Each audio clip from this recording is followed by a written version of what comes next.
با لقد زدن به دختر مردم رو دیدید؟ فقط به من دونه ای جواب بدید. دیدین یا ندیدین؟ خب شما توضیح بدید من پاسخ میدم. نه اینو به من جواب بدید. دیدین یا ندیدین؟ نخیر. ندیدید. خب الحمدلله. بعدم میذاریم.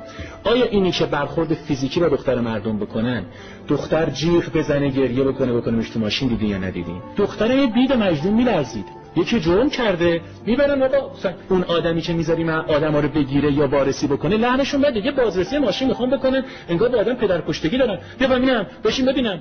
آقا ما تو همین اصفهان به حوزه شما کار نداره ولایتتونه داشتیم میرفتیم دلستر تو ماشین بود. بیا پایین ببینم و چقدر آبکی خریدین چیکار میکنی فلان. اون یکی گفت حسنی کل پشت آقا یعنی چی همه مردم با این ادبیات شما مشکل دارن. اگر میخوای طرحی در کار بندازی که خدا پیغمبر ازت راضی باشن که مردم به دستم بگن، این ادبیات طلبکارانه مامورین انتظامی رو بردارید.